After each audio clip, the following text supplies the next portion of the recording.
How's it going, everybody? I'm the BTC Reaper. My goal on this channel is to teach you how to reap the rewards of trading, whether the price is going up or down. So we're going to cover order types and what DCA is today. A market order is the first type. It is an order that executes immediately at the current price the asset is at. They cannot be canceled because they are filled immediately, and they can be filled at several different prices. A limit order, you say a specific price you want to buy an asset at, and it will not execute until that limit order is filled. So if you want Bitcoin at 20k, you set a limit order now. If Bitcoin drops to 20k, it's going to buy at 20k. Now, if you set the price for 20k today, and someone sets the price for 20k the day it happens, your order is likely going to fill before theirs. So if a wick happens, you're going to get filled first. That's why it's important to set up your orders ahead of time. Typically, I use limit orders or stop limit orders. I don't really do much of market orders unless I'm just trying to get out something quick for whatever reason, but usually I don't buy assets where I want to jump ship. A stop limit order allows you to automatically place a limit order to buy or sell when an asset's price reaches a specified value known as the stop price. So for a stop limit order, let's say you don't want to sell Bitcoin unless it breaks 40k because you're worried that it'll go from 40k to 20k.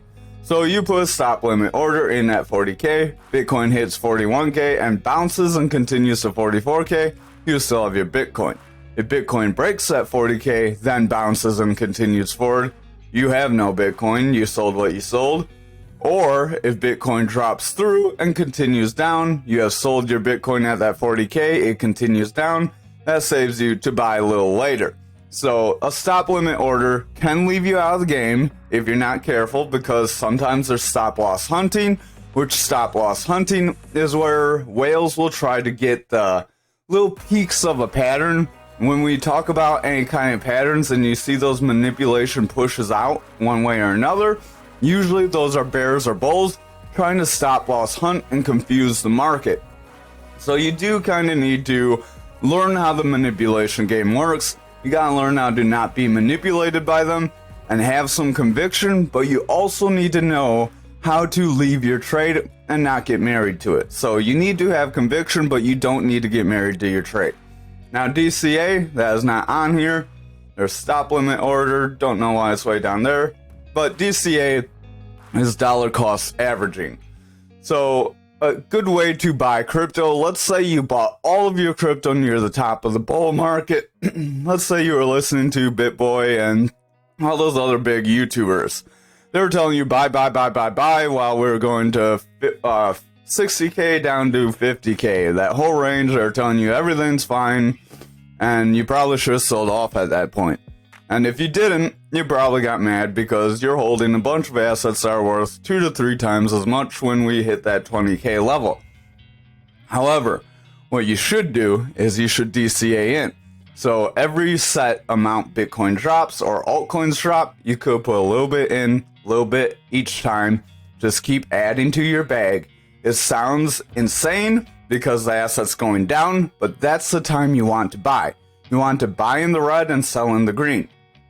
So if you're buying while it's dropping, your average price is coming down each time you buy. And if you're buying at a specific increment, you can use calculators to help you figure out how much to buy to lower your limit the best. Because I find that buying a similar amount, let's say you have one coin, if you buy one coin later, that's probably the sweet spot for getting the best price break or decreasing your price compared to current price action, because sometimes when you buy a little bit more, you're not going to get that average to come back down as quickly, and if you buy a little less, it won't come down as quickly either.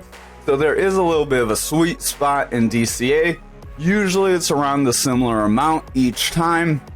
Some people do it every week, every day, every month. The point is, they're consistent. Consistency is what's going to make you win. If you're consistently averaging into strong projects that will be around, you will eventually win when the bull market does happen and take off. We're not going to be in a bear market forever. So in this event, DCA in is your friend. Now, when we have the bull market, you should have in mind your areas. 69K, that's a very good area to possibly sell some of your crypto at, because that's the top of the last market. That's going to be a heavy resistance area.